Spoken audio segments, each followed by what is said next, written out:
iye zvino Jesu wandifira ropa rake raparara kuchenesa ini mwana wenyu ndomdawira ndinzwe simba renyu zvidiso zvangu zvazadzwa mune inonguva ndodaira iye zvino Jesu wandifira ropa rake raparara kuchenesa ini muvambiwe rudawiro notarisa imwi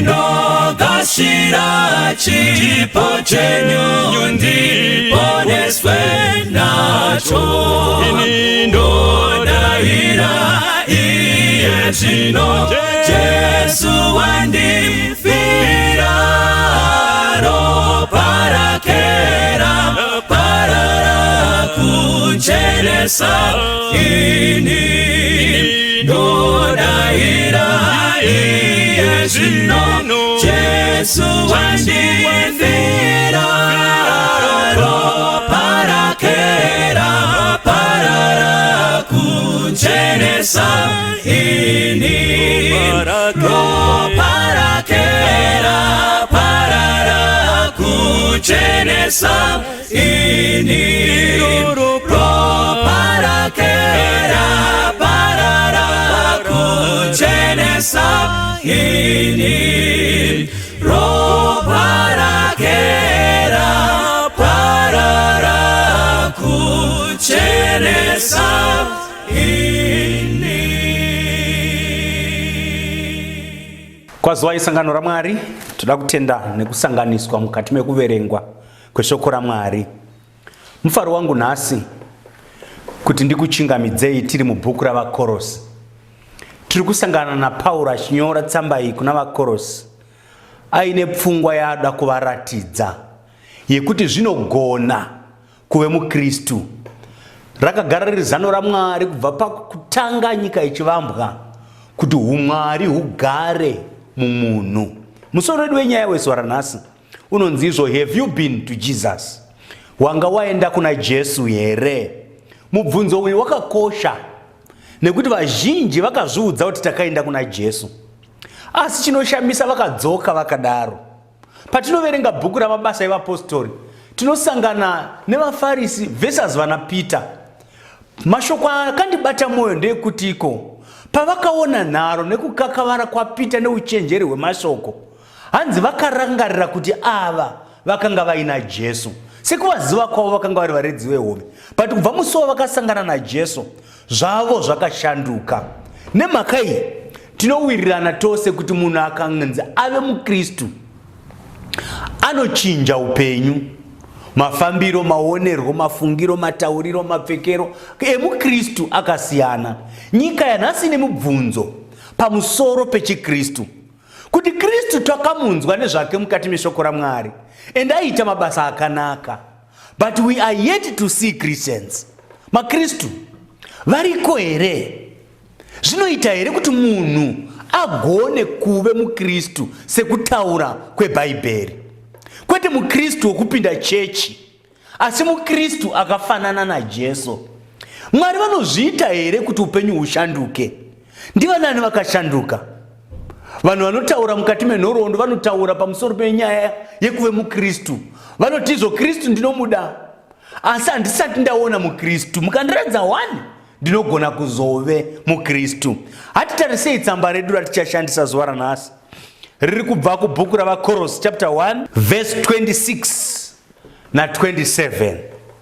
Ndichaverenga muchikaranga chiri pano chinoti icho ndicho chakavanzika chakanga chakafukidzwa kubvira pakutanga kwenguva nendudzi, asi zvino chakaratidzwa vatsvene vake.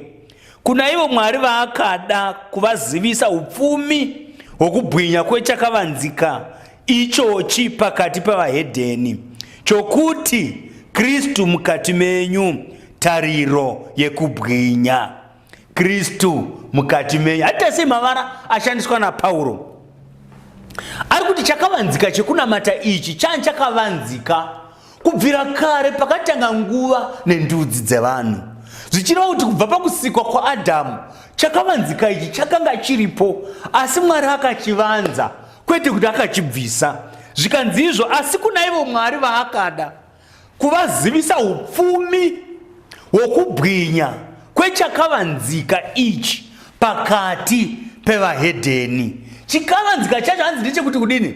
Christ in me, the hope of glory. Kristu mukati menyu tariro yekubwinya. Kristu mukati mangu tariro yekubwinya. Saka vanhu vana Kristu mukati mavo ndivo maKristu.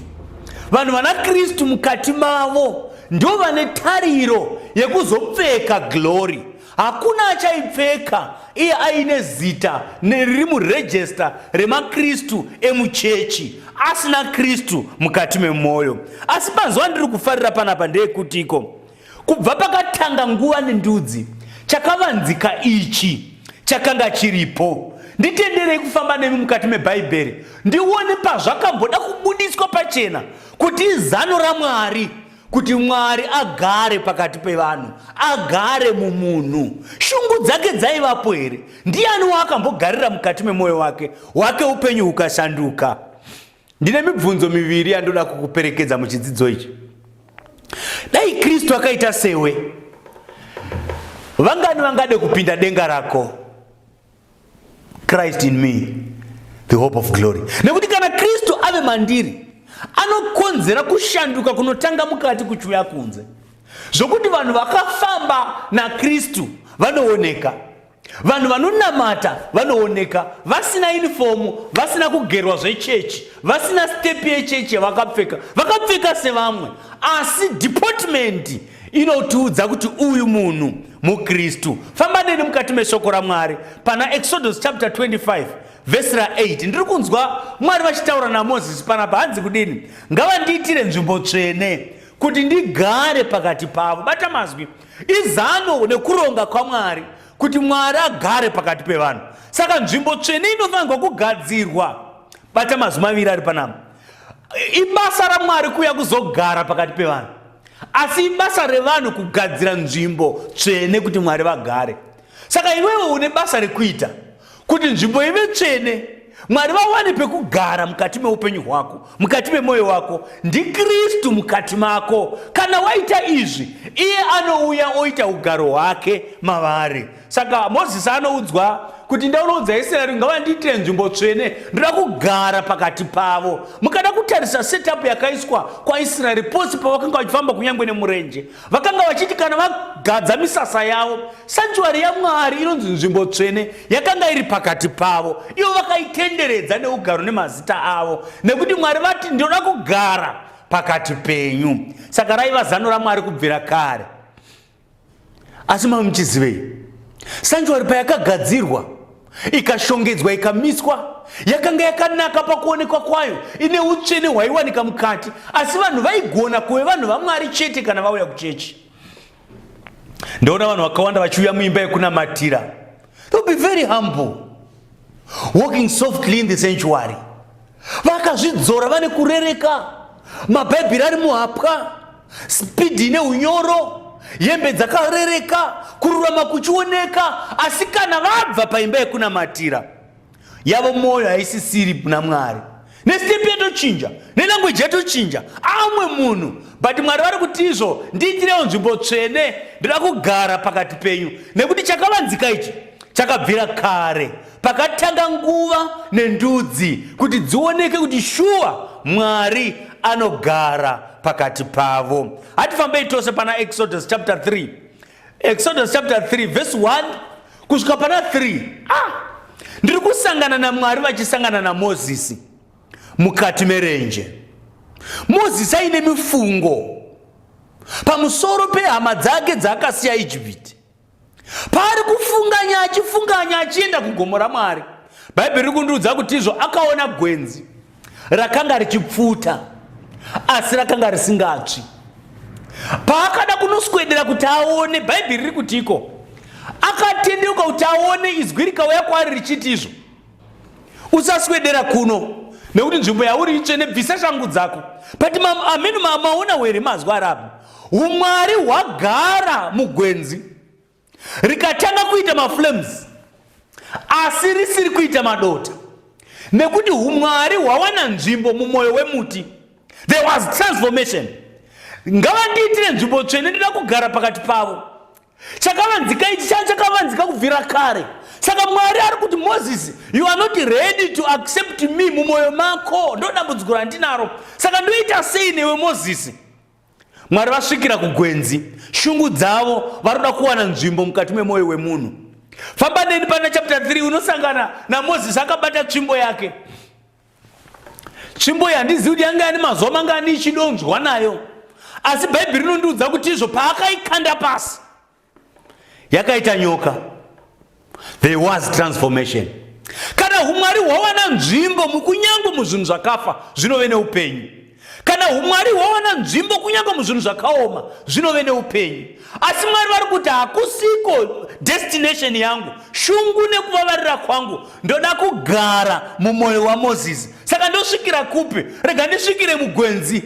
Wambonyenyeredza nekokoko umwari hwoponera mugwenzi wakamirira mwoyo waMozisi kuti ugamuchire. Gare gare umwari hwawana nzvimbo mutsvimbo yakaoma kuti Mwari vagare mumwoyo waMozisi. Vari kutanga vawana nzvimbo mukati metsvimbo.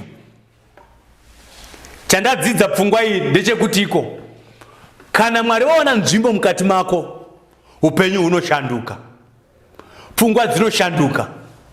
Vanhu vanozviona, havaiti zvekunzwa, haubvunzwi kuti unonamata here, zvinooneka, upenyu hwashanduka. Famba neni tione kutiko raiva zano raMwari here kubvira kare. Pana Numbers chapter 17 kubva pavhesi ra6 kusvika pana 8 ndiri kusangana negakava riri kuwanika muimba yevaprista, muimba yaRevhi. Mune gakava rakaipa pamusoro peakasarudzwa naMwari naasina.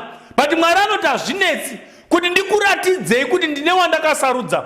Toranai maelders edzimba dzose dzeimba yaRevhi, muuye netsvimbo dzenyu kuimba yekunamatira. Bhaibheri riri kundiudza kutiko vakatora tsvimbo dzavo vakaenda nadzo kuimba yekunamatira, dzikanorara mutende rokusongana dzakatarisana neareka yaJehovha, umwe neumwe asiya tsvimbo yake ipapo. Bhaibheri riri kundiudza kutiko usiku kusina zuva, kwakadoka, kuine rima, kusina kunaya, pasina tsvimbo yadyarwa, asi nekuti tsvimbo dzakamirisana nepresence yaMwari. For your own information, tsvimbo idzi dzakadzimirira varidzi vadzo kuti iwewe ndiwo wandakasarudza, ndakawana nzvimbo mukati memwoyo wako. Saka usashamiswa if there will be transformation, upenyu uchishanduka nekuti ndakawana nzvimbo mukati memwoyo wako. Bhaibheri rinondiudza kuti iko tsvimbo yaAroni pakati pedzimwe tsvimbo dzese yakatungira ikaita mashizha. Haina kuguma ipapo, yakaita maruva. Haina kuguma ipapo, yakabereka maamanda. Haina kuguma ipapo, maamanda akaibva. Kusvika mangwanani kwakanga kwave netransformation ine zvibereko. Inzwai maKristu, kana Mwari vawana nzvimbo mumwoyo wemunhu kunoshandukwa, koberekwa zvibereko zvekushanduka zvinooneka. Vanoita agriculture munowirirana, there was no photosynthesis yakanga yaitika, zuva haripo, irrigation haina kuitwa, hapana lead preparation yaitwa, but tsvimbo yasangana nepresence yaMwari. Mwari wawana nzvimbo mukati memwoyo wake, upenyu hukashanduka. Saka zvinoita, saka muri kuona here hama dzangu kuti tsamba ravaKorosi ranga richitiko chakavanzika ichani chakavigwa kubva pakatanga nguva nendudzi, chairaive zano raMwari kuti umwari hugare mukati memwoyo wemunhu. Ndo maari kuda. Unozva kuti nanhasi Mwari vane shungu nevanhu, nanhasi Mwari anovavarira kugara pakati pavo. Ndosaka muchiona vhangeri riri kuparidzwa nenzira dzose kuti Mwari wawane nzvimbo mukati memwoyo wemunhu.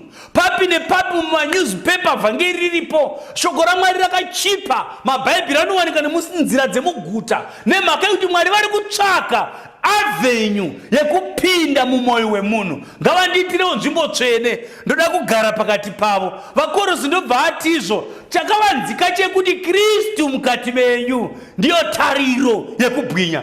You can imagine mangwanani kwaidza vachienda vose kutende rokusongana, kwakunosangana netsvimbo dzakaoma nehwani yakanga yakatungira. Ndiri kuona kunyara kunoshamisa. Varume vakuru vakakotamisa uso hwavo, vachinunga tsvimbo dzavo vachidzokera kumba. Tsvimbo yakanga yatsanangura chimiro chako pamberi paMwari, kuti mwoyo wako uchakaoma, hausati wave ready kundigamuchira. Ndiri kusangana naAroni akadzokera asina tsvimbo, nekuti yakazosara mutemberi zvachose seexhibit yekuti umwari hunogona kugara muzvinhu zvakafa zvikararama. Umwari hunogona kugara mumwoyo wemunhu akashanduka akave chisikwa chitsva. Haashanduki bedzi, anogona kubereka zvibereko. Wane makore mangani munhu waMwari uri wechechi? Wati waana Kristu here? Have you been to Jesus? Ozvati vaimbi vokwedu vane rwiyo rwavanoimba vachiti izvo wanga waenda kuna Jesu here? Mubvunzo kawe. Pazasi pacho yoti saka wasambwa here? Nekuti ndinozviziva kuti kuna Kristu kune tsime rinowerera rinoti munyangadza akagezamo anoshamba, anochena, akavandudzwa nekuve muKristu. Saka nyika ine mubvunzo nhasi kuti takunzwai maKristu. Enda maweekend mangwana kutanga nhasi kusvika Sunday, nzira dzemuguta dzose dzakazara nevanonamata, mahoro ekunamatira akazara vanonamata, but vahedheni vane mubvunzo. Zvinoita here kuti munhu ave muKristu? Aroni ane mhinduro nguva yakaita seino kuti hama yangu, zvinoita, unogona iwe kuve muKristu, nekuti upenyu hwako haungarambi wakadai iwe wakaenda kuna Jesu. Saka vanobvunza vanoti wanga waenda kuna Jesu, unoti hongu, asi vakaona zvibereko vanoramba vachibvunza. Mukwambo akasvika unenge wakachena here? Hatifambei neshoko raMwari vanhu vashe, tibve patsvimbo yaAroni. Hande pana Exodus chapter 34 toda kunosangana naMozisi apinda mukati megomo kunotaura naMwari. Akagara mugomo 40 days and 40 nights. Regaiti ise pfupiso, akagara mwedzi nehafu mugomo naMwari. Handina kuti 2 years, ndati mwedzi umwe chete nemavhiki maviri ari mugomo naMwari. Asi kana ungada kuzvishandisa sezvazviri, nyora kuti 40 days and 40 nights aina Mwari mukati megomo. Bhaibheri riri kundiudza paverse 29, chapter 34 verse 29, kuti Mozisi paakaburuka mugomo haana kunge azviziva kuti ganda rechiso chake rakanga rashanduka zvaakanga ataura naye. Hapana, handinzwa, ndati ganda rechiso chaMozisi rakashanduka nekuti akataura naMwari. Pavakamuona achiburuka mugomo akabata mitemo ine 10, vanhu vakamuona achibwinya, vakatya, vakatiza kuna Mozisi, vakati Mozisi hatigoni kuswedera kwauri nekuti wakazara nekubwinya. Vakatiza. Nzira yakavakanga vafunga kuita yakanga iri kuisa vheri, kuti kana Mozisi overenga murayiro waMwari ozvifukidza nevheri. Sad news. Rega ndikuratidze zvakavanzika zviri apa. Mwari vakagara naMozisi, Mwari vakawana nzvimbo mumwoyo wake. Mwoyo waMozisi ukashanduka, nekuti Bhaibheri rinopupura pamwe chete nesu richiti izvo Mwari ndivo vakatotaura kuti kana paine vanhu vakanga vari panyika vakamborarama, Mozisi wakanga ari munyoro kupfuura vanhu vose. Iyeyo anorekomendwa naMwari kuti aiva munyoro, zvichireva nemwoyo wake wakashandurwawo, asi hazvina kugumira mumwoyo. Bhuku riri kutiudza kuti iko chiKristu chaMozisi chakashandura even glow yeganda rake. Nharo hadziperi munhu washe. Step yemuKristu inozikamwa, fesi yetsotsi inozikamwa, fesi yanodhakwa inozikamwa. Bvunzai hama dzedu dziya dzinoputa, havakumbiri moto munhu wese wese ungoti chero waona. Vanototarisa ona kuti apa moto unobuda, ava mukoma havaputa ava ndevechecha. Kana zvichigona kuoneka kuti vanoputa vanokumbidzana pakuonana kwavo mukusazivana, ko maKristu vanotadza here? Seiko chiKristu chakoniwa kushandurawo iwewe? Bhaibheri riri kutiudza kuti hanzi ganda rechiso chaMozisi rakanga richibwinya. Teerera ndikutaurire chakaita kuti ganda rechiso chaMozisi ribwinye hechi. Paakaburuka mugomo akabata mahwendefa emurayiro waMwari, akanga akabata transcript yekarekta yaMwari. Saka karekta yaMwari neyaMozisi pazvakafanana, kubwinya chakavanzika chokubwinya kwokuzara kwokuziva Kristu chakazara kuna Mozisi, zvokuti paakatariswa akaonekwa akafanana naMwari. Inzwa munhu waMwari, kwaive kuronga kwaMwari kuti nguva imwe neimwe panoverengwa murayiro washe, kubwinya kwaMwari kubve pamurayiro kuchienda kumwoyo yevagamuchira. Nazvino izano raMwari kuti pause panoverengwa shoko raMwari, panotsanangura izwi raMwari, kubwinya kwaMwari kubve pamurayiro waMwari kuchienda kune vanhu vagamuchira, kwatanga kubata aparidza, kwatanga kubata adzidzisa, kwashandura muparidzi, konoshandura vanonzwa. Saka chakavanzika ichi, hama dzangu, muri kuzvionerawo pachena kuti testamende yekare yakazara nemienzaniso yekuronga kwaMwari, kuti ndinoshuva kugara pakati pevanhu. Chakavanzika chekunamata ichi chakanga chikarongwa hacho kare kuti umwari hugare mukati memwoyo wemunhu. Hanzi nebhuku ravaKorosi panapa, kuna ivo Mwari vaakada kuvazivisa upfumi hwekubwinya kwechakavanzika ichochi pakati pevahedheni, kuti vakomana, imi muri vahedheni pachibarirwo, regai ndikuudzei chakanga charongwa naMwari kubvira pakatanga nguva nendudzi kare, chaiva chokuti Mwari vagare mukati memwoyo wako. Mamuona Mozisi achiburuka gomo. Vamwe muchaenda kuchechi mangwana, vamwe muchaenda kuchechi Sunday, vamwe muchaenda pamuchainda, muchaburukawo gomo remunamato. Mubvunzo unotevera unotizvo, have you been to Jesus? Vanhu varikuda kuona transformation, vanhu vakanga vaenda kuna Jesu. But ndiri kunzwa nhaurirano yevanhu vakanga vaenda kuna Jesu vari munzira. Munofamba neni mutestamende itsva, munosangana nevadzidzi vachibva Jerusarema vachienda kumusha wavo, vanokurukura munzira kuti vakomana, Jesu wataiti ndiye achaponesa vanhu. Hurukuro yavo yakaita kuti Jesu afamba navo. Batarisawo nehondo dziri mumachechi atinobva, vanhu pavanenge vachibva kuna Jesu vanenge vaine mashoko ekushora. Maona here hembe dzanga akapfeka, ndokutaura here ikoko. Vanoita misangano yechechi, vanobva ipapa havarumbidzi Mwari munzira, vane kugunun'una, it was unfair, mashoko apresident andirwadza, mashoko apasta andigumbura, elda hanga ndidaro. Vanhu ava vaenda kuna Jesu here? Mindiro inoti kwete, vanga vairi kuna Jesu havauyi vakadaro, but vanouya nezviso zvakashanduka, nezvimiro zvakashanduka. Vanobereka michero inobatika. Pavanosvika pamba pavo, vana vanovagamuchira, mufaro unozara, rudo kumusha, nekuti upenyu hwakashanduka. Have you been to Jesus? Inzwai vana baba, Mozisi ndiye umwe vana baba vedu uyu, tiri varume pamwe chete naye. Imagina uchibva kwaunobva uina Jesu, uchisvika kumba ganda rechiso, hapana suspicion yekuti wanga uri kugirlfriend.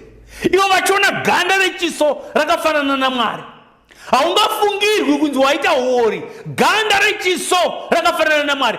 Rega nditaure nemi, pamunoenda kubasa, vaunoshanda navo vachiona uchiuya, ganda rechiso chako rakafanana naMwari, uine fesi yakaita seyo mutumwa, nekuti wakanga uina Jesu. Weekend yapera, tadzokera kumabasa, takanga tiri kuchechi, mazuva akashoshoma nekuimba hosana, asi mubvunzo unoramba uchidzoka, have you been to Jesus? Wanga waenda kuna Jesu here? Sei upenyu husina kushanduka? Ndo mubvunzo unogwadza kupindura. Mwari vari kutsvaga vanhu vane upenyu hwakashanduka. Saka vanoita sei? Nzira inogoneka hama, uya kuna Jesu. Ndiye ane simba rinoshanda kushandura upenyu. Uya kuna Jesu. Vazhinji ndevechibarirwo havana kusangana naJesu. Ukagara pasi nepfungwa dzako uti pane here pakamboitawo turning point muupenyu hwangu, tsvaga chiso chaMwari remisodzi asangane newe, munogona kukurukura. Rega tifambe nepfungwa nhatu idzi tione. Bhuku ramabasa evapostori chapter 17 mukaenda paverse 24 pakanyorwa pachinzi, Mwari uyu wokusika vanhu vose kubva kuno umwe chete, iye akavatarira miganhu yekugara kwavo nenguva dzavakatemerwa, haagari mutemberi yakaitwa namaoko evanhu, sekunge anoshayiwa chinhu, zvari anopa zvose upenyu nekufema. Manzwawo zvandanzwa here sangano raMwari? Zvanzi Mwari wakudenga haagari mutemberi dzakaitwa nemaoko evanhu.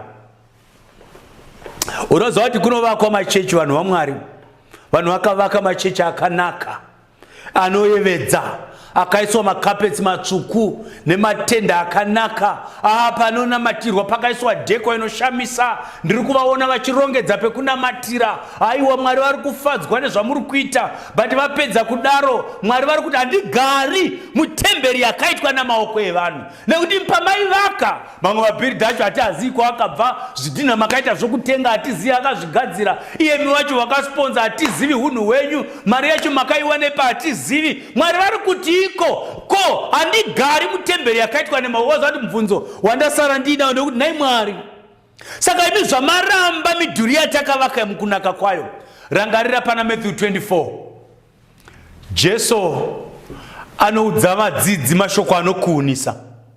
Ukaverenga chapter 23 ya Matthew ichinopera, Jesu anenge achichema pamusoro peJerusarema kuti izvo imba yako ichasiyiwa yavadongo.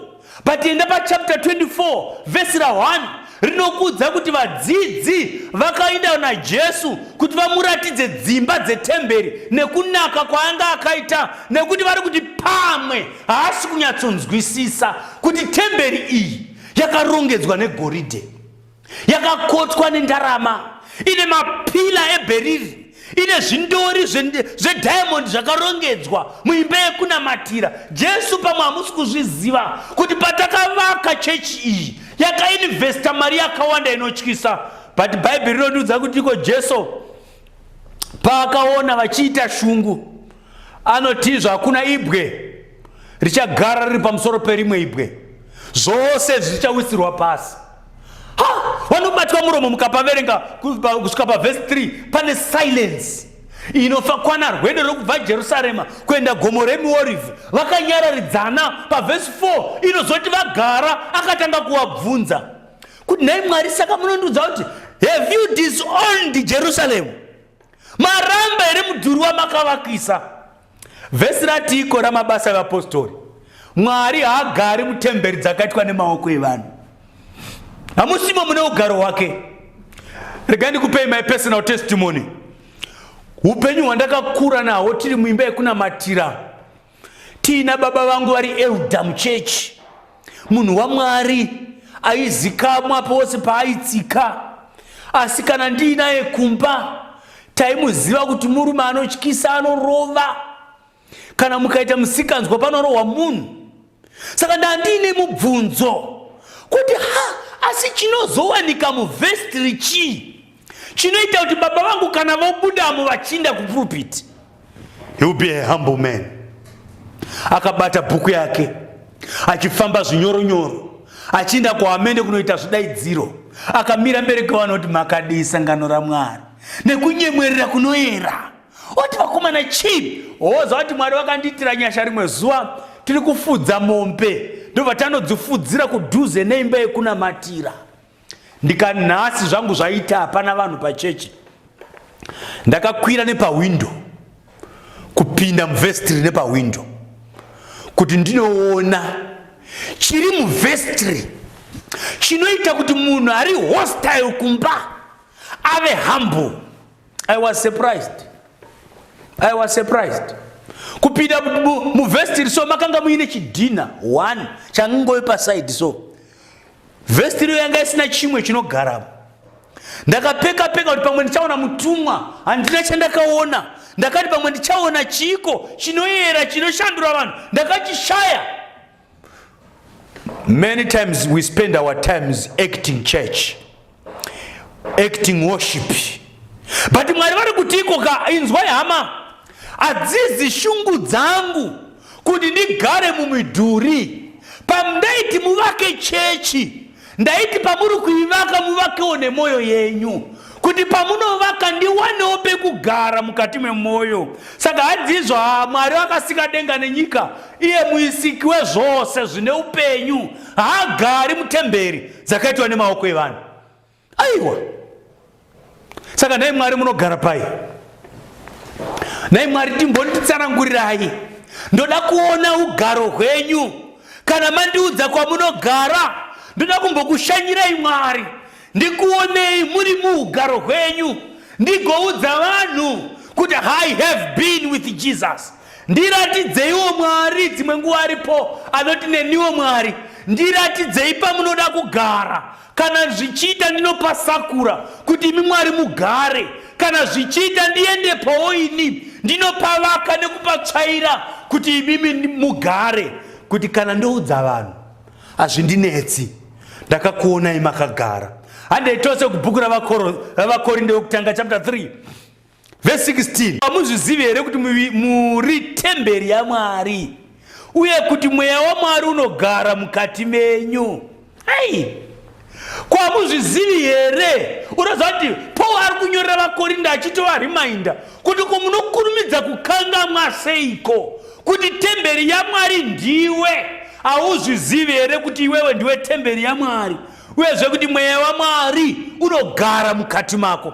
Saka kana mweya waMwari uchigara mukati mako, ndakudzokera nemi kubhuku ramabasa evapostori. Hanzi ikona Pauro achiparidza paAthens, musiki wedenga nepasi haagari mutemberi dzakaitwa nemaoko. Unoziva kuti temberi isina kuitwa nemaoko ndini chete? Ndiwe. Zvimwe zvose takavaka, asi iyi temberi haina kuvakwa nemunhu. Ndiani mai vanu munoziva vakadya bvudzi kuti vazvare mwana ane bvudzi? Ndiani mai vamunoziva vakadya tumasimbi netumatombo netunzwara kuti mwana abuda aine nzwara? Ndiani akazvirongedza zvakaitwa pakavanda naMwari wokudenga, achigadzira temberi yake kuti awane pekugara? Ngavandiitire nzvimbo tsvene kuti ndigare pakati pavo. Saka Mwari vari kutiko, mukoma, zvamuri imi temberi yaMwari, zvamuri imi ugaro hwaMwari, shungu dzaMwari. Paaiti ndiitirewo nzvimbo tsvene, ari kuti prepare a place in your heart. I want to dwell in you, kuti ndigare mauri. Saka zvinoita munhu washe kuti kana waenda kuna Jesu upenyu hwako hushanduke. Saka zvinoita munhu waMwari kuti kana waenda kuna Jesu, nekuti iye atoti ndinoda kugara, chasara ndiwe kuti udewo kugara nevanhu vaMwari. Hatibatei pfungwa idzi. Kana vanhu vauya kuna Jesu vane mibvunzo kuti zvinoshanda here? Varipo here vamwe vamunoziva vakasangana naJesu hwavo upenyu hukashanduka? Tinogona kudero tichimhanyisana nezvinhu zvinonetsa kuita, zvisina akambozvigona paupenyu. Regai ndikurumidze kukuyeuchidzai. Munyori wetsamba ravaKorosi ndiye hakunzi Pauro.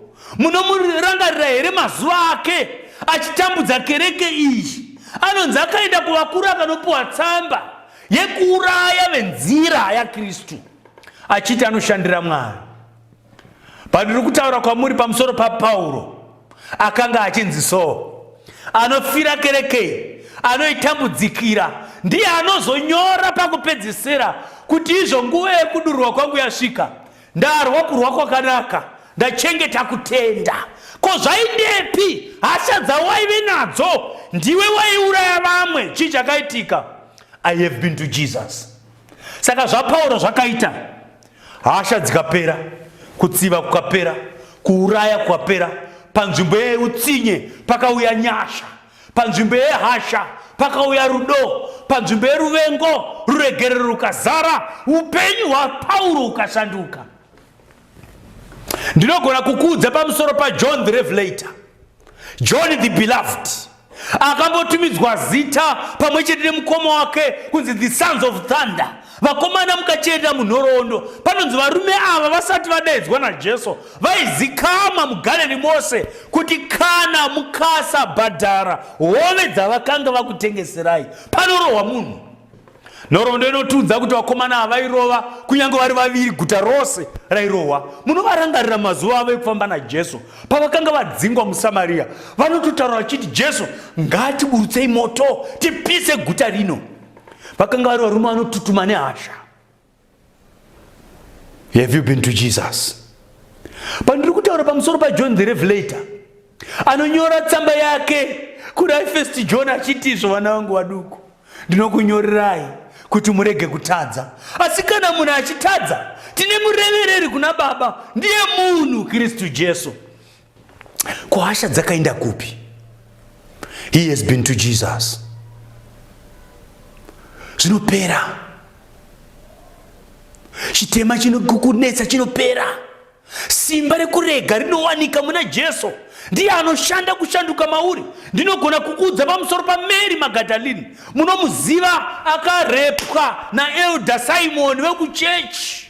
Ndo vakamuabhusa. Wazati nherera dziri vulnerable. Ndiye akanga aranzvadzi yaRazaro. Ndiye akanga ari muning'ina waMartha. Vakamuabhusa paBhetania kusvikira watetereka nenyika, wave chifeve chaingoendawo. Akasangana naJesu pazuva rinonyadzisa. Unoziva kuti hakuna anokuda panguva yausingadiki. Bhaibheri rinondiudza pamusoro pake kuti vakanga vachimundundurudza pamwe chete, vachienda naye, vamuwana ari panzvimbo yekuitira upombwe. Vanouya naye kuna Jesu. Jesu anomuona ari panguva yekunyadzisa kwake, anotaura naye. Asina chitema varume, ngaatange kutanga. Bhaibheri randiudza kutiko hakuna wakatanga, vose vakatiza vakainda. Jesu anosara naMary, vasangana nechinopa upenyu. Vaikupa mhosva vari kupi? Zvikanzi handizivi. Zvikanzi naJesu, neniwo handikupi mhosva, enda usatadzazve. Manzwe here mazwi aKristu? Hawadiwe here mazwi aya kuti unzwe Jesu achiti kwauri, enda usatadzazve? Simba iroro riri muizwi raKristu. Go and sin no more. Tiri kusangana naMary, the first evangelist to preach resurrection. Ane upenyu hwakashanduka nekuti Jesu akati kwaari, enda usatadzazve. Ndingakuudza pamusoro paRegioni, murume wekumarinda waigara kumarinda zviro kwazvo. Madhimoni akaita kumomotera. Wakati wasangana naJesu, upenyu hukashanduka. Unoziva kuti musi wasangana naJesu, vamwe vachitiza, iye anoonekwa asara akagara pamakumbo aKristu, apfeka, ave munhu kwaye. Maonere kusangana naJesu akunoita? Hakukusii kumarinda, kunokubvisa kukushama, kugokupfekedza. Unoziva kuti musanetseka. Vakanga vari kuna Jesu vanoonekwa, chero vapfeka, unoziva kuti kapfekeraka uyu akanga ari kuna Jesu. Kapfekeraka haasati uyu achiri kumarinda uyu. Dei asangana naJesu aipfeka. Paakanga apfeka afanana netsvimbo yaAroni yakanga yatungira. But panga pakudiwa zvibereko. Regioni anoti kuna Jesu, Ishe, ndodawo kuenda nemi. But Jesu anoti kwaari, no. Haisi nguva yekuenda neni. Enda kuhama dzako unovaudza zvawakaitirwa naShe nepawakaitirwa ngoni napo. Nhoroondo yotiisira pachena kuti Regioni achibva apa akaenda Decapoli, akanoriparadzira 10 cities, akanodzudza pamusoro paJesu. Maridzo yake yaiti ndini ndakanga ndave. Ndini I was, but behold I am. Ndakanga ndiri kumarinda, ndakanga ndisina kupfeka, ndakanga ndiri nemweya yetsvina, but ndakasangana naJesu, upenyu hukashanduka. Ndinogona kuuya uchidza pamusoro paNebhukadhineza, muchinda akaitirana nharo naMwari mumazuva ake, asi musi waakarohwa mupama imwe chete akananga kumafuro 7 years ariko kusvikira aziva wokudenga anobata ushe pakati pevanhu, anodzoka ikoko akugona kutaura zvakanaka. Saka zvinoita Paanodzoka Nebukadnezar anotema chirevo maprovinces ake, kingdom yake ose, anotema chirevo chake kuti ndinotema chirevo kuti Mwari wokudenga denga ndiye anogadza madzimambo nekuabvisa nekuisa waanoda, iyeye ngana matwe. Saka kana mambo wechihedheni achishanduka, unoziva kuti chinamato hachisi chevaropo chete. Hava vapfumi vakasangana naJesu vakashanduka, upenyu hwavo ukachinja, vakavaisa umwe munhu. Saka iwe unokwanisawo kushanduka. Hapana chinoramba kana waenda kuna Jesu.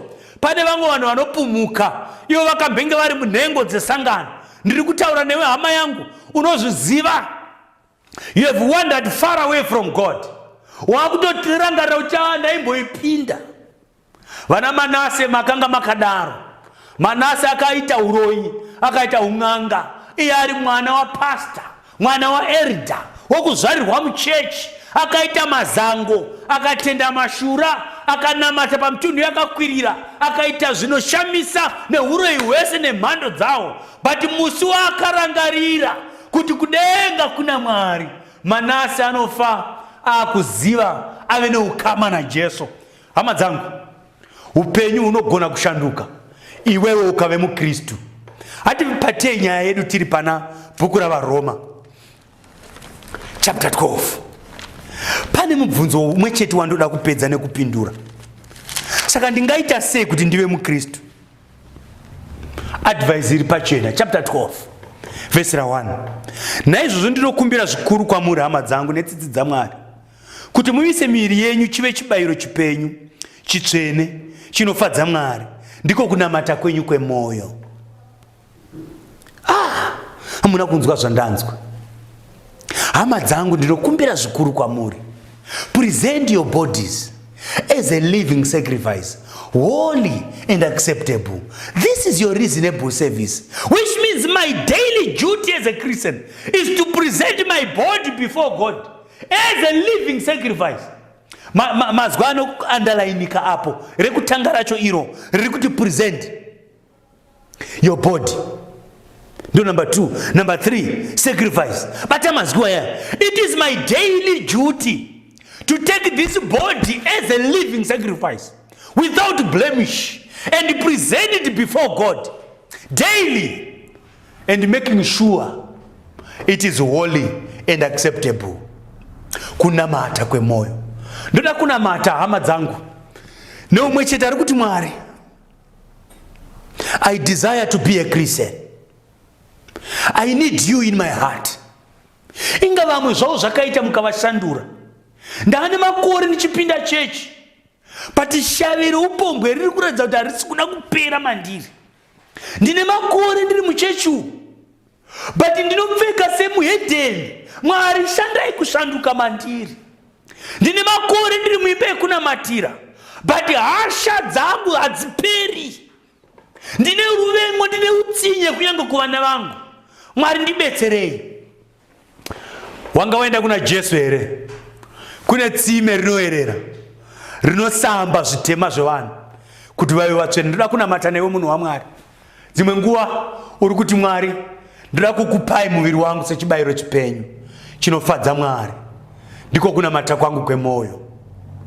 Handei tose pamberi pechigaro chaMwari tinonamata. Baba vedu vari kudenga, muzita raJesu tokutendai Mwari nekuda kwekunaka kwenyu kwatiri. Masangana nesu mukatisira pachena. It is your honest desire that you dwell in us. Saka tauya nemwoyo yedu Mwari sezvatiri. Tinokumbira simba iroro rinoshanda kushanduka ritange mukati medu, rivandudze kunze kwedu, tifanane nemi. Nyika izvizive kuti zvinoita kushanduka tiri muna Kristu. Tatenda Mwari nekuti matinzwa, muzita raJesu. Amen. Wanga waenda kuna Jesu yere, wasambwa muropare nyenye, unosimira mutsa wake ere, wasambwa muropare nyenye, wasambwa muropa rohere renyenye, moyo wako wakachena oyere wasambwa muropa renyenye. Unofamba naye mazuva yese wasambwa muropa renyenye, unozorora kuna Kristu here wasambwa muropa renyenye, wasambwa muropa rohere renyenye, moyo wako wakachena oyere wasambwa muropa renyenye.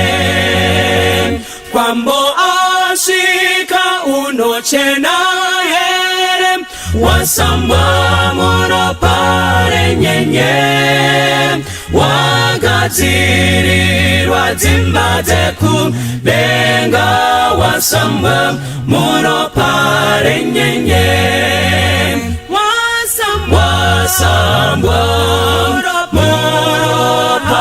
muropa rohere renyenye, moyo wako wakachena oyere wasambwa muropa renyenye. Rasanguva iyo inesitema usambwe muropa renyenye, kunetsime iyo inowerera sambanyi muropa renyenye, wasambwa muropa rohere renyenye, moyo wako wakachena oyere wasambwa muropa renyenye, wasambwa muropa rohere renyenye, moyo wako wakachena oyere wasambwa muropa renyenye, moyo wako wakachena oyere wasambwa muropa renyenye, moyo wako wakachena oyere wasambwa muropa renyenye.